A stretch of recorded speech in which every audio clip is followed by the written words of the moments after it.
Hi partner.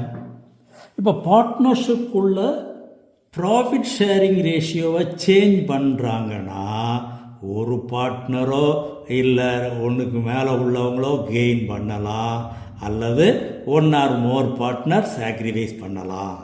கெயினா சாக்ரிஃபைஸான்னு எப்படி கண்டுபிடிக்கிறது? That is old share minus new share. Old share அதிகமாக இருந்தால் அவர் சாக்ரிஃபைஸ் பண்ணியிருக்காருன்னு அர்த்தம். ஓல்டு ஷேர் லெஸ்ஸராக இருந்தால் அவர் கெயின் பண்ணியிருக்காருன்னு அர்த்தம். இதுதான் கவனிக்க வேண்டியது.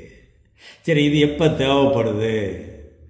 குட்வில் அட்ஜஸ்ட் பண்ணும்போது எந்த பார்ட்னர் கெயின் பண்ணியிருக்காரோ அவருடைய கேபிட்டல் அக்கௌண்ட்டில் டெபிட் எழுதணும், சாக்ரிஃபைஸ்டு பார்ட்னர்ஸ் கேபிட்டல் அக்கௌண்ட்டில் கிரெடிட் எழுதணும். இதுதான் principal.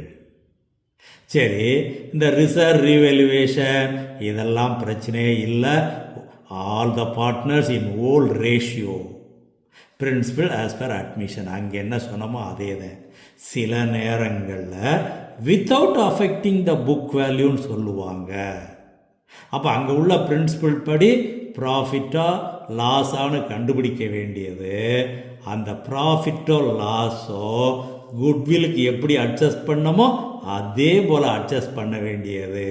That is gained partners capital account debit, sacrifice partners capital account credit. இந்த பிரின்சிபலை பார்த்துக்க வேண்டியது. அதே போல் அவங்களுடைய கேபிட்டல் அமௌண்ட்டையும் அட்ஜஸ்ட் பண்ண சொல்லலாம், பிரச்சனையே இல்லை. எல்லா பார்ட்னருடைய கேபிட்டலையும் ஆட் பண்ணோம்னா that is total capital of the firm. அந்த டோட்டல் கேபிட்டல் ஆஃப் த ஃபர்மை அவங்களுடைய நியூ ஷேரால் மல்டிப்ளை பண்ணால் ஒவ்வொருத்தருக்கும் தனித்தனியாக எவ்வளோ கேபிட்டல் இருக்கணுங்கிறது வந்துடும். அதை பேலன்ஸாக எழுதிக்கோ, அட்ஜஸ்ட் பண்ணிடு. கிரெடிட் எக்ஸஸ் இருக்கா, டெபிட் எக்ஸஸ் இருக்கான்னு பார்த்து அதை அட்ஜஸ்ட் பண்ணி கேஷ் அக்கௌண்ட்டா கரண்ட் அக்கௌண்ட்டா, அட்ஜஸ்டட் த்ரூ கரண்ட் அக்கௌண்ட்னு சொன்னால் கரண்ட் அக்கௌண்ட்டு, இல்லைனா கேஷ் அக்கௌண்ட் தான் அட்ஜஸ்ட்மெண்ட் பண்ணணும். Okay, I like you partner.